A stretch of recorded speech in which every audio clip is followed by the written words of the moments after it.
Okay. Okay, so we are Pirkei Avot, chapter 1, Mishnah 7.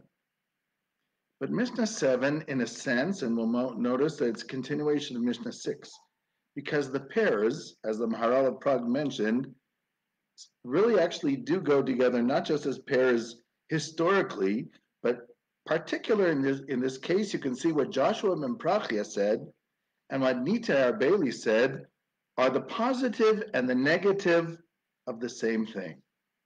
So, what was the positive last week? Joshua ben Prachia said, you have to make for yourself a rabbi, which I explain according to Maharal as somebody who can inspire you. You have to acquire a friend, which is something you have to work on. And you should look at everybody meritoriously or give them the benefit of the doubt, which is both good for you.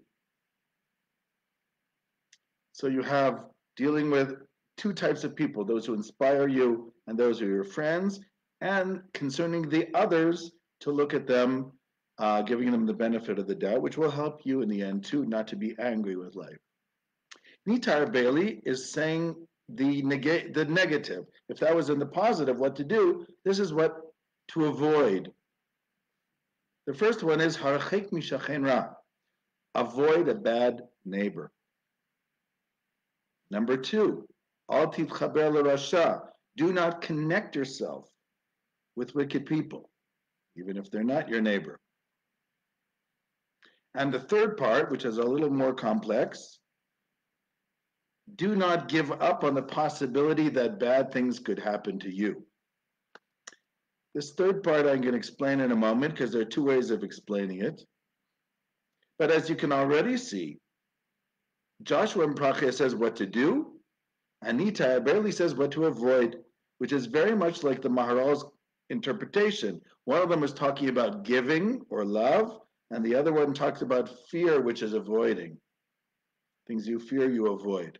So here you can see a very good example of that. And the Maharal also says this is a good example of his own hypothesis, which I agree with him on. Let's try to understand what this means. Keeping away from a bad neighbor and not connecting to a wicked person. Well, the difference between, of course, a neighbor and a wicked person is a neighbor lives next to you. So since the neighbor lives next to you, you would think, okay, he's not the type of guy I would invite to dinner normally, but he is my neighbor, so maybe I should try to, rapprochement, to at least have a relationship with these people. Nitai barely says that's not a good idea. Don't show disrespect, but if you know the person is negative, this accommodation in the long run is not going to be good for you. Rashi actually brings a Talmudic saying. The Talmud says that if a person lives in a house, here's an example. If you live in a house, remember in biblical times, you had this thing called leprosy, which is very different, of course, than the skin disease that we're familiar with today. But this tsarat would happen not only on the human body, but on clothing, on your house. It was a very strange thing. And even in biblical times, it didn't seem to happen after the 40 years in the desert, but that's another discussion. So the Talmud says that if two people lived, let's say, in an attached home, and one of them was a bad person and slandered people and got sara'at habatim, which means leprosy on his house, even if his neighbor was a righteous person, if you got to break the wall, you break the wall, which is both of their wall. Right? If there's leprosy on the house, you got to break the wall both on the side of the slanderous person who's gossiping and also on the side of the righteous person. And the Talmud says, how could that be? And the Talmud says, Oy l'rasha, oy l'shchano. Unfortunately, life is such that when it's bad if you have a bad neighbor and they get punishment, you will feel the ricochets and the repercussions. So it's better to keep away. That's what the Talmud says. Because if you have a bad neighbor, things can happen. In fact, you can see this as a progression. First it says, keep away from a bad neighbor and do not connect to an evil person. Now, most people don't necessarily look for evil people. So then how does the progression work? You have a neighbor, and your neighbor's a little bit shady, but you don't take it seriously. You say, okay, he's a little naughty, but people are people, and you find it sort of cute. And then one day the neighbor suggests maybe you do something together and you feel a little uncomfortable because you've known this guy for a long time. So you sort of hang out with him, and then you bump into one or two of his friends, and these friends start convincing you of something. Then all of a sudden you find yourself dealing with people who you never thought you would come in contact with in your life, and you get stuck. So first it happens with the neighbor who's nearby, and the neighbor introduces you to this quote unquote friend who becomes the one who's going to really have a bad influence on you. If we understand that as the progression in such a way, so then a lot of the way it's interpreted, even by Rashi, makes sense. Keep away from a bad neighbor. Do not connect in any way with a rasha, with an evil person, because your neighbor might introduce you to such a person. And don't think that it can't happen to you, because once your neighbor introduces you to this evil person and evil starts coming in the way of that evil person, it will hit you too, because unfortunately, by association, you are standing right there at the wrong time. That's the standard interpretation of this Mishnah. And in fact, when you look at it this way, this Mishnah is totally harmonizing with the early Mishnah. Because look what Joshua ben Pirkei said. Joshua ben Pirkei said you have to have a rabbi to inspire you, and a good friend. Remember, he's talking about your associates. So the one to inspire you, the parallel of that is the evil person who you connect to, who inspires you for evil. The good friend, the parallel of that is the bad neighbor. You want a good neighbor. The good friend parallels the bad neighbor. The rabbi who inspires you, the negative of that is the evil person who's going to bring you to things that you never occurred to you. And the third part, to look at everybody meritoriously or try to give them the benefit of the doubt, you might say that, and that connects to the fact that don't things that things might not happen to you. Because if they're going to happen to you, it's better to look at people from a positive way, meaning not to incite them, so that if it does come by, you can sort of deke out of the way. I see a sort of relationship between these two things. Once I mentioned that, I want to mention something of Chaim Volozhin. Chaim Volozhin, the famous student of the Vilna Gaon, writes in his book, his magnum opus, Nefesh HaChaim, and this actually connects this idea of looking at everybody, giving everybody the benefit of the doubt, and connecting specifically to wicked people. He says, if you see somebody that you really don't like, try to think, and we're not talking about not something necessarily evil, you just don't like them. You don't get along with them, and they don't seem to get along with you, okay? So he says, think of something, try to think of them in a positive way. Try to look at the merit. Try to give them the benefit of the doubt. And the more you look at them in a positive way, the more it's going to influence them by osmosis spiritually, and they're going to start to like you. That's what he claims. He claims that you can have mind over matter. Again, we're not talking about a wicked person, but just somebody who, for whatever reason, maybe by mistake became your enemy or heard bad things about you. If you think about them in a positive way and try to think of them only in the positive, eventually they're going to look at you at the positive too. He claims that you can have an influence on the root of their soul, which is going to influence the way they look at them. It's interesting, and it's not easy, but something to think about. He claims that this works. Another possibility of explaining this, but before I get that, one other item. Nitai. Again, Nitai says three things. The third thing, just like looking at people meritoriously was about people in general, the third thing also, don't think that bad things can happen, is in general. Meaning you never know from whom it's going to happen. Remember, most of the time bad things are people. Here we're talking about people. We're not talking about things ingrained in nature at this point. The I've quoted many times the Avot Rabbi Natan, which is sort of a commentary on the Pirkei Avot that we find from the time of the Geonim. It's like the Talmud of the Pirkei Avot. And in this commentary, there's something very interesting on the second part of Nitai Arbeili's comment, where he says, keep away from evil people. So the Avot Rabbi Natan says, Davar Acher, another interpretation, Al titchaber l'rasha, keep away, do not connect to wicked people, afilu leTorah, even in order to study Torah. Whoa, you evil person wants to study Torah with you? What's that all about? I found two interesting interpretations of this. One interpretation, which is by Kisei Rachamim, I don't know what that is, one of the commentaries here. So he says, what does it mean, afilu Torah? He says, because you're going to say to yourself, okay, why don't you give two interpretations? One is that this guy, okay, he's not a good person, but look, if I have to, I'll do business with him, and if I have to, I'll invite him also to a Torah class. Why so terrible? Just because he's a bad person, maybe it'll help him. So he says, don't start up. Just keep away from bad people.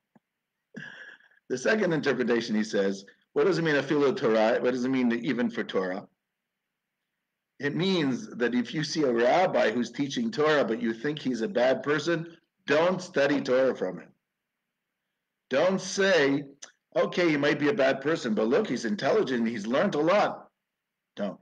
He says you're not allowed to study from a rabbi, she'ino hagun, who doesn't know how to teach. He doesn't have menschlichkeit, doesn't have basic ethics. Doesn't matter what they're calling him, right? Or her, or whoever it is. This teacher, keep away from them. Very interesting interpretation by the Kisei Rachamim. The Vilna Gaon, the way he does it, he never interprets, he always just throws in a word or two, which changes the phrase. And he says, what does it mean, afilu leTorah, even for Torah? He says, afilu lekarvo leTorah, even to bring him closer to Torah.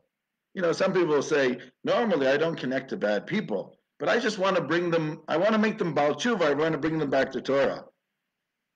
So the Avot Rabbi Natan says, don't try, don't start up, keep away. it might backfire, and that might have an influence on you. So don't act like a chochem. We're talking about an evil person, we're not talking about a secular person, okay? I found that very interesting. Now let's go back to the statement of Nitai Arbeili, which has three parts, just like the statement of Joshua ben Prachia had three parts. And I already showed that I see the three parts as matching each other. That the look for somebody to inspire, a rabbi to inspire you, is like keep away from bad people because they're going to inspire you for the bad. Find yourself a friend is the opposite of keep away from a bad neighbor. And look at everybody and give them the benefit of the doubt, which is the others. Here it's saying, don't think that bad things can happen. There's another way of interpreting this last part of it. What does it mean, don't think that bad things can happen? The word tityaesh in modern Hebrew means don't despair.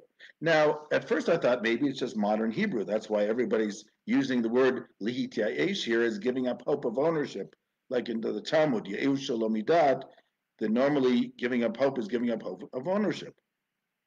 But I found that in the book of Kohelet, Ecclesiastes, also he uses the term yaesh in the way we do, being despair. So it must be biblical. So therefore, another way to interpret it, don't give up hope that bad things might happen, could be, it's the opposite. Don't give up hope when bad things happen. Meaning, you can understand that this whole Mishnah is talking about three ways of dealing with negativity. Number one, a neighbor who is giving you a difficult time, just keep away. If you have to move, you'll move. Maimonides says that if your whole town is bad, go live in the desert, live in the forest. Sometimes, when people influence you, it's hard to be a hermit. Better to keep away. Evil people, they can have a bad influence. There are different types of evil people. There are those who have lots of negativity, and it's very hard because they're very domineering. There are those who are like black holes, who it's not that they're a source of negativity, but they just make you weak. You feel like they're draining your energy. What somebody once called, a New Age person told me, it's like a modern vampire. They're sucking your energy out of you and you have no clue how it's happening. We all know people like that. It's better to keep away from them. It's not it's not possible to keep away from everybody sometimes, because sometimes there are reasons why we have to, but you try to avoid it as much as possible. And the third one is don't be in despair. This is my interpretation when bad things happen, which means roll with the punches. Because if you dwell on it more than it is, it's going to take you down with it. In the book of Tanya, Rav Shneur Zalman of Ladi says on the verse, "V'chol etzev yeh motar," which literally means, it depends how you want to understand it. "V'chol etzev yeh motar," which means difficult things um, are superfluous, if you want to interpret that way, because that's the way he interprets it. But he actually says etzev for the word atzvut. He says that basically um, sadness is superfluous. Basically, what he means is you did something wrong and you want to rectify the situation. So, okay, fix the situation, but don't dwell on it. Keep going. Because it's for the next week or two or three or four or five, you're going to think about, oh, the terrible thing I did. It's going to get you down. You fixed it. Go on. Don't let it dwell in your head anymore, because part of the fixing is getting it out of your head. So move on. Let the negativity go behind you. Roll with the punches.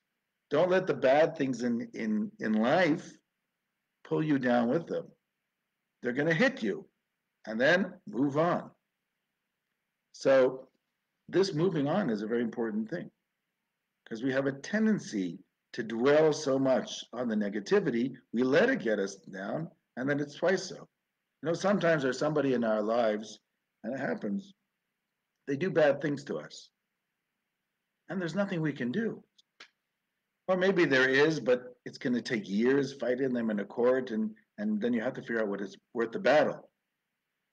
And we can't stop thinking about it. But then you have to realize you are letting them win, because maybe they hit you by swindling you for a little bit of money. Maybe they badmouthed you. But if you keep dwelling on it, they win. But if you move forward and you can succeed and pull yourself up, they're just another gone in the wind. And so you have to roll with the punches. Don't let bad things get you down. Now, another thing that has to be said here is if we go by the regular interpretation, don't think that bad things cannot happen. The Talmud in Brachot says that in the human condition, there's always going to be a certain amount of suffering.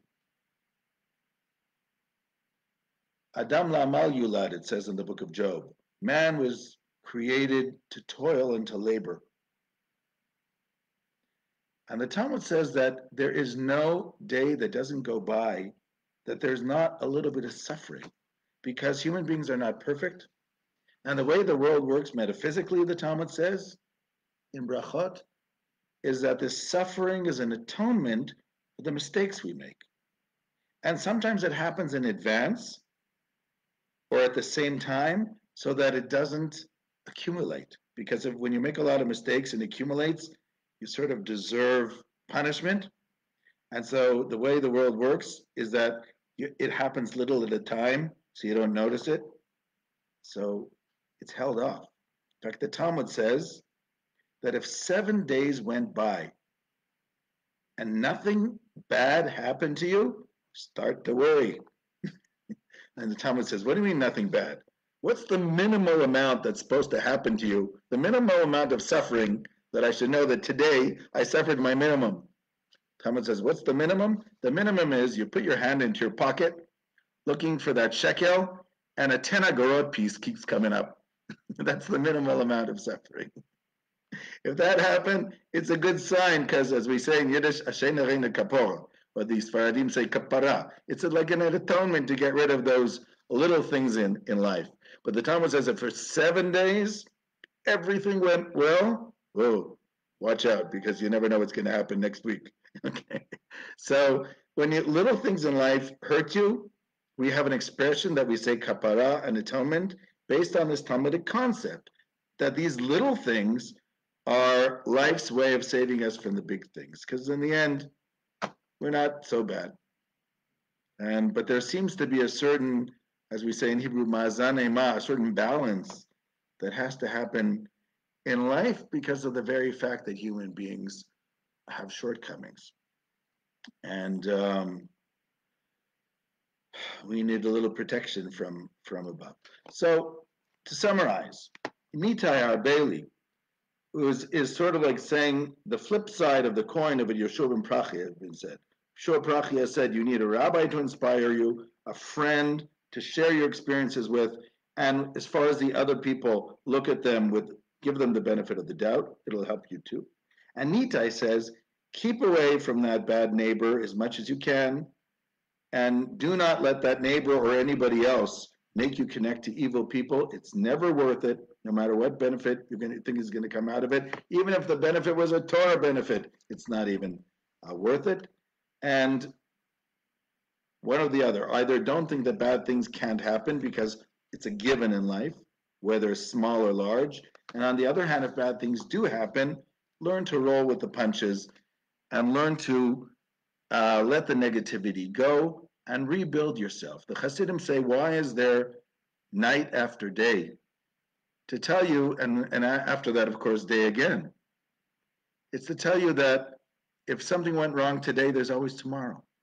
Because if there's no night in between, it would feel like it's the same day. But if there's night, you go to sleep, you wake up in the morning, gives you the opportunity to say, tomorrow's gone, today is going to be better. Shalom, shalom.